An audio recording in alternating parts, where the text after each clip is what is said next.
Brooke Schofield and Tana Mojo are certainly living up to their podcast name. Right now, Brooke Schofield is currently under fire, going viral on TikTok, and not for the best reasons. Tweets from Brooke's past have resurfaced online, and people are shocked by what they have read. This isn't anything new though, as this has been discussed before. Brooke actually addressed this situation on Reddit previously, but that was the only place that she had actually discussed it. But since growing a massive following as of recent, especially on TikTok, she hit 2 million followers. This is something that a lot of people are seeing for the first time, and they have a lot to say about it. Brooke has also come out to address it in a TikTok. Tana is responding to the things being said. We have a lot to talk about.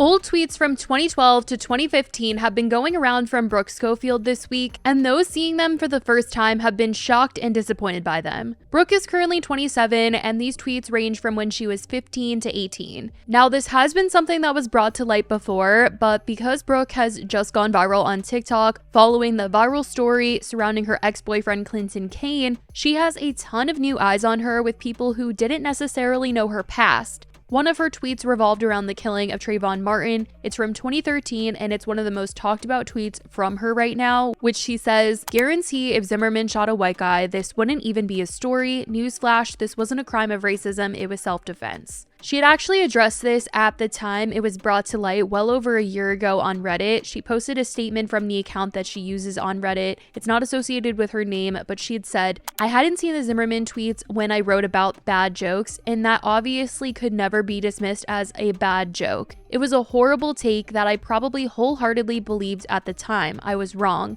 I have spoken openly before about what I was taught growing up versus what I believe now. Growing up, it was just me and my grandpa.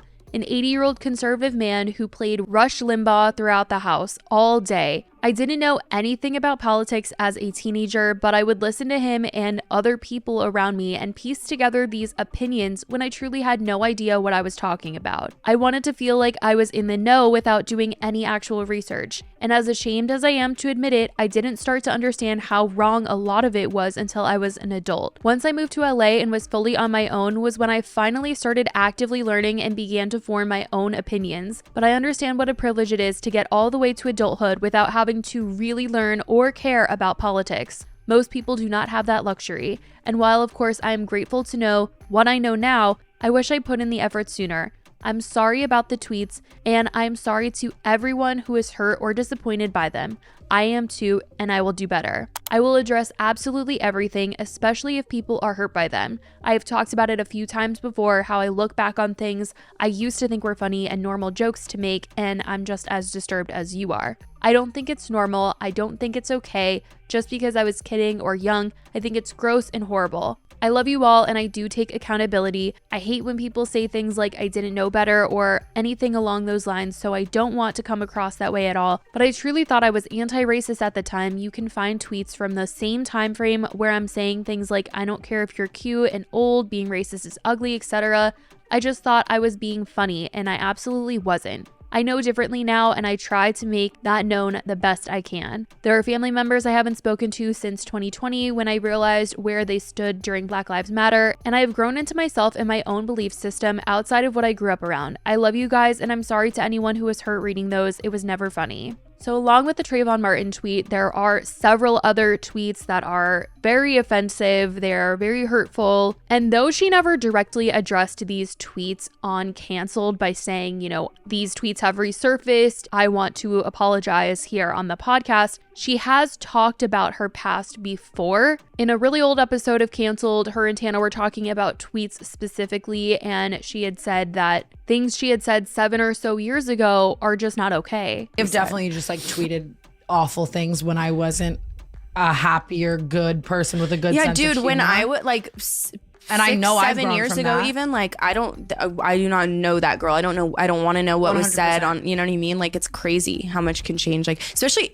even living in LA, I feel like I learned so much was about what you can and cannot say. 100%. That I did not know in Arizona. Oh God. And this is pretty similar to what Brooke ended up saying when she addressed the situation on TikTok this weekend. She posted a video where she talked about how she grew up and why she said what she said and believed the things she did. All right, you guys, I have had a lot to say about accountability lately and how important it is and how far it can go. And I feel like I'm not taking my own advice. Obviously, by now you guys have seen the tweets that are circulating around. They unfortunately are not fake. Those are real tweets, like real things that I said. First of all, I want to acknowledge that I feel the same way about them that you do. I think they're so disturbing, they're wrong, they're horrible, and they're disgusting. Of course, I do appreciate the people who are coming to bat for me and like saying like, you know, it was so long ago and like she's grown and stuff, but like it doesn't fucking matter. Like it literally does not matter. They are horrible. I want to talk about particularly the Trayvon Martin, George Zimmerman situation.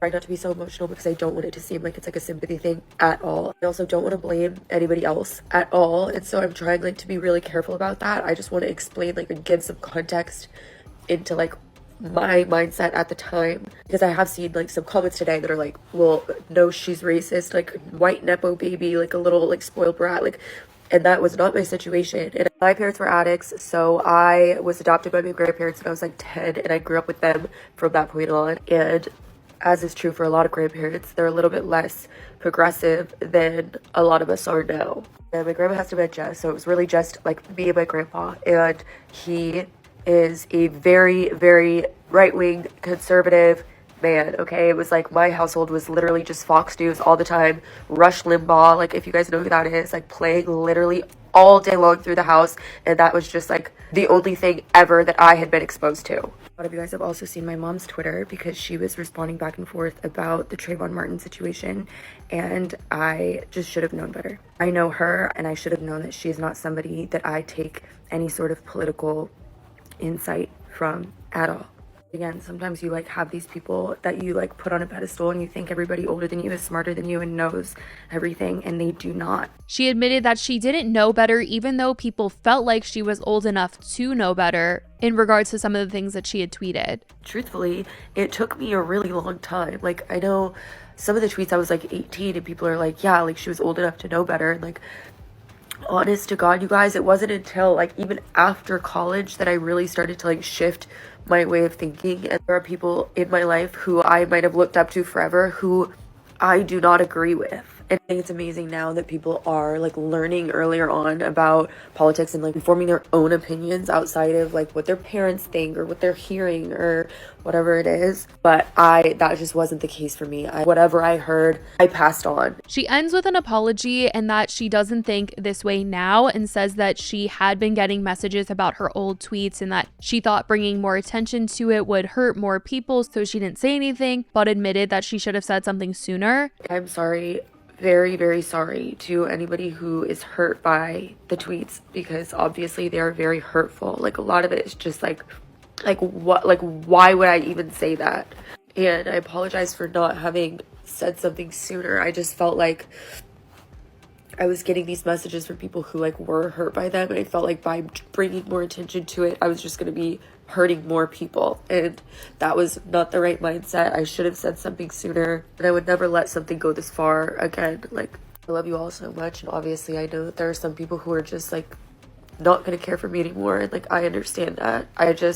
I need you to know that like is not how I think, that is not what I believe, and I am 27 years old now. I've had so much time to like learn and grow and like formulate my own opinions, and they are nothing like they were when I was 17, 18 years old. Tana ended up commenting saying, "We grew up bad, I love you, and growth from it is the biggest form of prevailing," which she ended up deleting, and then later saying, "Listen, she was raised by people with these thoughts. She immediately moved to LA and grew. She is so smart and knows this was wrong. Love her like I do with her current views, open and accepting." Tana's past is also being discussed again in all of this as she's spoken out about the Brooke situation. Tana has done several apology videos over the years, and people have been pointing out that it's just one of the reasons why they aren't insanely shocked by Brooke's tweets, just because Tana also has a past of doing this, and people are like, well, birds of a feather. But Overall, most were disappointed, leaving comments saying they were rooting for Brooke and that this just left them with a different feeling about her. Some have defended her for her age at the time, while others feel as though that's not a valid excuse. Some are saying they accept her apology, while others are arguing that one might accept, but it doesn't mean everyone accepts it. But that is what Brooke has come out to say about everything this week,